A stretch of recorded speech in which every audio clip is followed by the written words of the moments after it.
Kiek dar tylėsime, kol Lietuva bus dalinama į tuos, kuriems viskas ir tuos, kuriems nieko? Laikas rinktis, stebėti ar keisti. Lietuva - tauta, kuri išgyveno karus, okupacijas, tremtis ir sunkiausius laikus.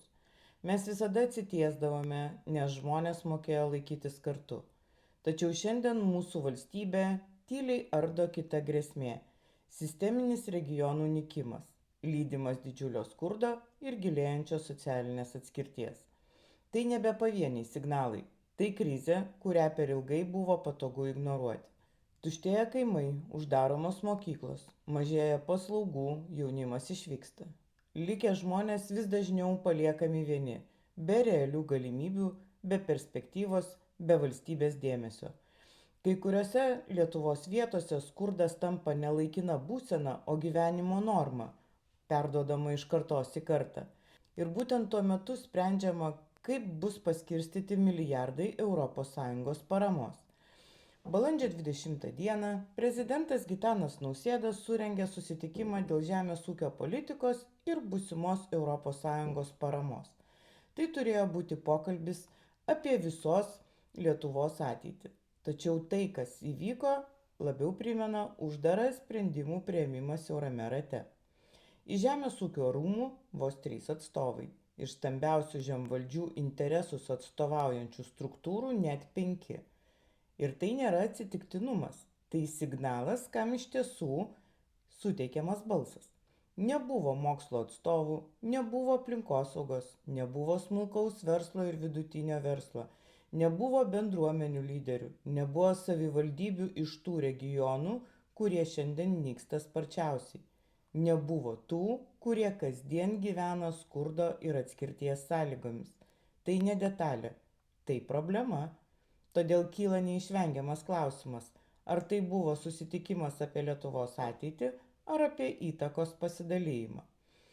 Ar tikrai galime patikėti, kad žemvaldžiai ir siaurų turtingiausių grupių lobistai yra tie, kuriems rūpi nykstantis regionai? Ar jie sprendžia dėl žmonių, ar dėl savo interesų? Lietuvoje jau seniai veikia taisyklė, kurios niekas garsiai nenori pripažinti.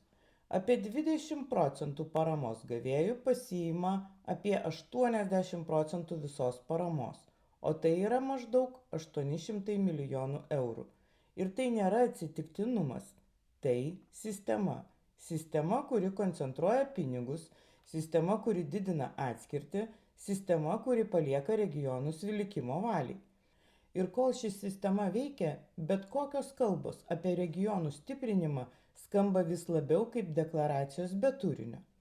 Prezidentas kalba apie gerovės valstybę, tačiau regionuose gyvenantys žmonės vis dažniau klausia, kur ji, kam ji skirta, kodėl jos nejaučia tie, kuriems labiausiai jos reikia. Ar nelaikas pripažinti, kad daugeliui žmonių ši vadinamoji gerovės valstybė taip ir liko pažadu, kuris nebuvo įgyvendintas. Nes jei sprendimus ir toliau formuoja tie patys interesai, jei milijardai ir toliau keliauja tiems patiems gavėjams, jei balsą turi tik stipriausi, tai nėra pokytis. Tai yra sąmoningai esamos tvarkos įtvirtinimas. Europa skiria lėšas tam, kad mažėtų skurdas, stiprėtų regionai, atsirastų galimybės. Tačiau šiandien vis labiau panašu, kad realybėje vyksta priešingas procesas. Stiprieji stiprėja dar labiau, o silpnieji lieka dar labiau nuošalyje. Tai nėra tik ekonomikos klausimas, tai teisingumo klausimas. Tai valstybės krypties klausimas. Patriotizmas šiandien nėra tylus pritarimas. Patriotizmas tai drąsa kalbėti apie tai, ką matome. Drąsa klausti, kam iš tikrųjų tarnauja sprendimai.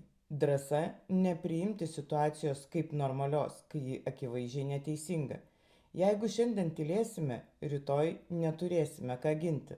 Jei leisime sprendimus priimti siauram ratui, prarasime dar daugiau Lietuvos.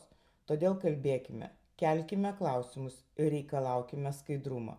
Nes Lietuva negali būti valdoma tik stipriausiųjų interesais. Lietuva negali būti palikta nykti regionuose. Lietuva negali būti tik pažadas. Lietuva turi būti valstybė visiems. Gražios dienos jums.